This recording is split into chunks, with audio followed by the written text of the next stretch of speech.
미래창조과학부와 한국항공우주연구원이 지난 수요일에 세계적 수준의 다목적 실용위성 7호의 국내 독자 개발 계획에 착수했다고 발표를 했습니다. 네, 오늘은 그 구체적인 내용과 함께 국내 위성 기술의 현황 또 전망에 대해서 알아보겠습니다. 한양대학교 김상선 교수 나오셨습니다. 안녕하십니까? 안녕하세요. 네, 교수님 먼저 이번에 본격적인 개발에 착수한 다목적 실용 위성 7호, 아리랑 7호라고도 많이 알려져 있는데요. 이 위성이 어떤 것인지 구체적인 설명 부탁드리겠습니다. 네, 아리랑 7호라고도 하지요. 네. 아리랑 7호 위성은 이제 30cm 이하의 그 고해상도 광학 카메라하고 적외선 카메라, 그리고 이제 자세를 제어하는 그 자이로가 있는데요. 그 고기동 자세 제어 시스템이 탑재되어 있는 그 세계적 수준의 어떤 위성이라고 보시면 됩니다. 지난해 3월 달에 발사한 아리랑 3A호가 해상도가 이제 55cm였거든요. 그 3A하고 비교해 보면은 3A는 이제 차량이 있는지 없는지 존재를 구분할 수 있는 수준에 비해서 이 7호는 종류까지 뭐 승용차인지 뭐 트럭인지를 구분할 수 있을 정도의 아주 고해상 능력을 가지고 있고요. 3A에 비해서는 약 한 판독 능력이 3.4배 정도 향상된 수준이라고 보시면 될 것 같습니다. 그리고 아리랑 3A가 그 50cm급 그 광학 카메라가 이미 세계적으로 한 5개 나라 정도밖에 지금 가지고 있는 그런 기술인데 비해서 이번에 이제 7호는 이 30cm 이하이기 때문에 미국이나 유럽이나 일본 정도 그 정도만 지금 가지고 있거나 개발하는 정도이기 때문에 정말 세계적인 수준으로 볼 수가 있습니다.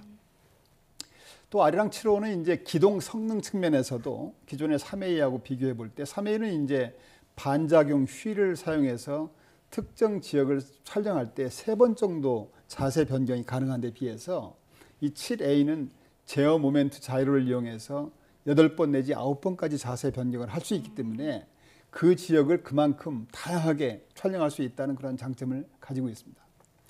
이번에 개발에 착수한 아리랑 7호는 이제 항공우주연하고 민간 기업이 공동 참여한 가운데 약 한 3,100억 원 정도를 투입할 계획인데요. 시스템하고 본체 및 탑재체의 설계, 조립, 시험, 검증을 거쳐가지고 개발을 완료해서 오는 아마 2021년 하반기에 발사할 계획으로 되어 있습니다.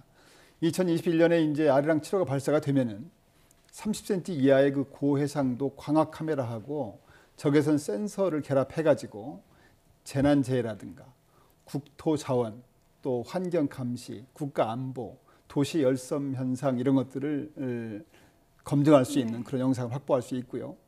조금 전에 뉴스에 이제 북한에서 지금 제5차 실험을 했다는 증거가 나오고 있는데요. 네. 이런 것들도 이제 저희가 아리랑 7호를 통해서 미리 확인할 수 있는 그런 데 활용할 수가 있다고 볼 수 있겠습니다. 예. 5나라 정도만 0.5, 한 50cm 이 정도. 그렇습니다. 그리고 2021년에 30cm니까 이 정도. 정말 신기한 기술이 있대요.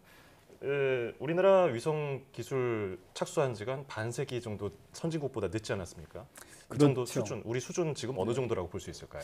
위성을 보면은요, 우리가 이제 99년도에 한국과학기술연구원 카이스트에서 그 우주 개발 인력 양성 차원에서 소형 위성 개발을 시작했습니다. 예. 그게 우리별 시리즈인데요. 네. 그게 우리별 1호, 2호, 3호가 있었고요.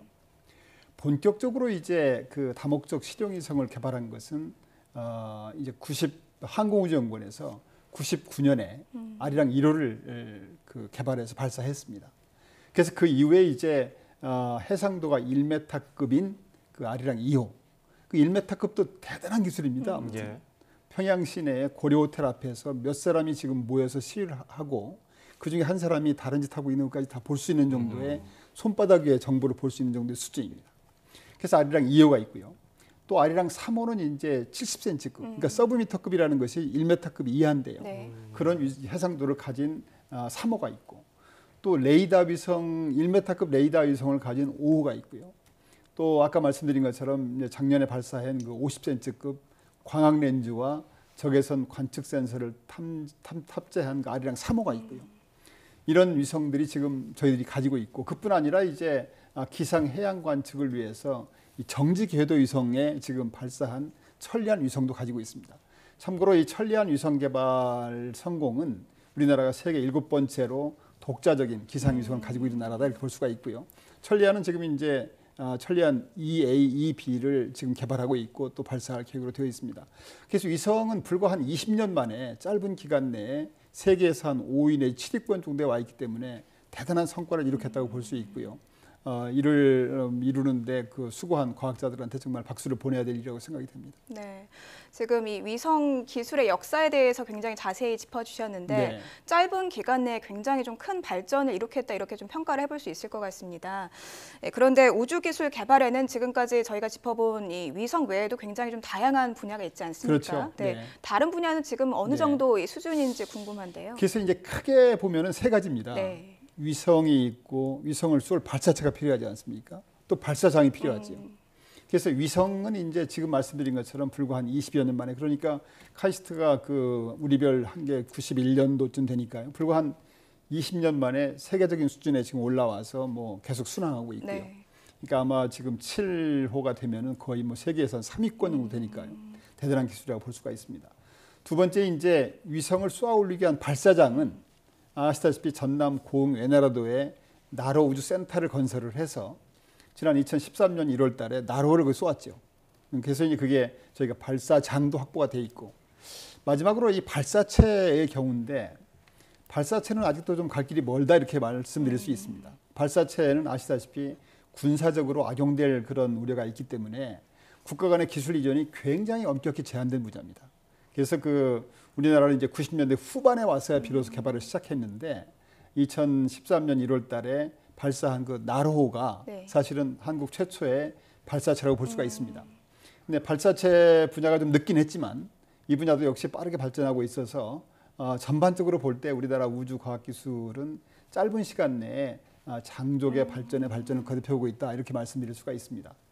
그동안 이룩한 성과와 자신감을 바탕으로 해서 국가 우주개발 중장기 계획에 따르면은 오는 2017년까지 한국형 우주 발사체를 개발하고 또 2020년까지는 달나라에 무인 위성을 착륙시키겠다 이런 어떤 의욕적인 비전을 지금 가지고 있습니다. 예, 이런 계획들 교수님께서 몇 번 말씀해주신 빅사이언스 네네. 돈이 많이 들어갑니다. 네. 근데 우리 정부 예산은 한정돼 있고 그래서 아껴서 참 효율적으로 써야 된다는 지적이 많은데요. 네. 어떻게 또 분석하고 그러니까 계십니까? 저희 나라가 지금 우리나라가 지금 금년도 과학기술 예산이 19조 1,000억입니다. 그러니까 이제 예산이 그 정도로 커졌기 때문에 빅사이언스 어떤 선택적으로 몇 가지에 대해서는 투자할 필요가 있다고 생각이 됩니다. 그래서 이제 다만 물론 신중히 해야 되겠죠. 예. 그래서 이 우주 쪽이 왜 그러면 이렇게 우리가 투자를 해야 되느냐 하는 측면에 몇 가지 말씀드리면은 첫 번째 이제 우주 분야에서 개발된 핵심 기술은 우주 분야에도 활용되지만 동시에 여기서 이제 스핀업되는 기술이 민간 쪽에 많이 활용할 수가 있습니다. 참고로 이제 미국의 항공우주국 나사 같은 경우에 탄생 이후에 지난 100년 동안에 1,800여 개 기술이 스핀업돼서 민간 부분에서 사용되고 있다고 볼 수가 있습니다. 예를 들어서 어떤 이제 게 있죠? 뭐 우주인 보호를 위해서 이제 메모리 폼이라든가 또 무선 청소기라든가 냉동 건조식품이라든가 각종 IT 관련 기술 또 퓨엘셀 연료전지라든가 이런 다양한 기술들이 민간에서 스핀업도 활용하고 있고요. 두 번째는 조금 전에도 이제 그 북한의 핵실험 말씀을 드렸습니다만 위성 분야는 국가 안보와도 직결되는 분야이기 때문에 남북에 분단된 우리 현실을 감안할 때 이 분야의 중요성은 아무리 강조해도 지나침이 없다 이렇게 말씀드릴 수가 있고요.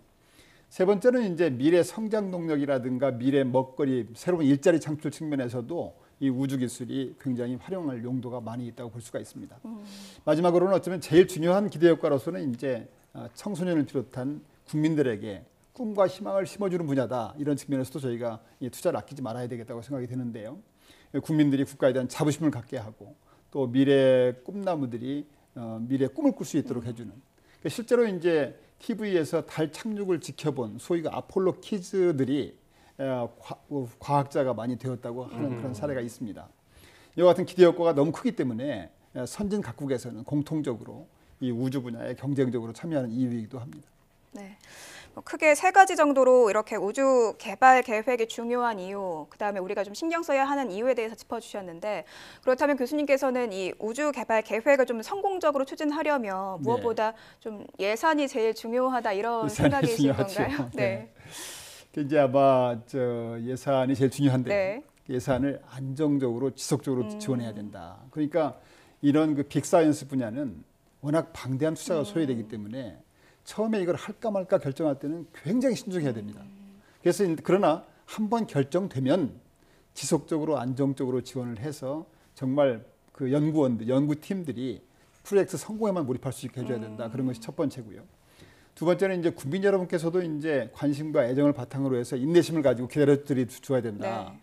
나로 발사 때도 그 저희들이 경험했듯이 꼭 실패가 나쁜 건 아닙니다. 실패할 수도 있죠. 거기서 많이 배울 수 있기 때문에 인내심을 가지고 기다려주는 게 중요하다. 세 번째는 이제 아까 말씀드린 것처럼 이제 위성 기술이, 위성 정보가 이미 선진국 수준에 도달했기 때문에 이것을 이제 본격적으로 활용에 중점을 둬야 되겠다. 그래서 이 위성을 활용해서 국민의 삶의 질을 높인다든가, 또 안전한 대한민국이라든가, 또 미래 먹거리라든가, 뭐 일자리 창출 이런 쪽에 활용할 수 있도록 해야 되겠다는 것이고요. 마지막으로는 이제 과학기술계 입장에서도 이게 워낙 그 부품이나 재료가 많이 들어가는 복합 기술이기 때문에 철저한 계획과 점검 가운데 전력 투구를 해서 깊이 있고 사업 성공으로 국민들과 국가에 보답해야 되지 않나 생각을 하고 있습니다. 예. 자, 2021년이죠. 그때 아리랑 7호 발사가 어떻게 될 것인지 또 현황과 전망에 대해서 알아봤습니다. 지금까지 한양대 김상선 교수와 함께했습니다. 고맙습니다. 감사합니다.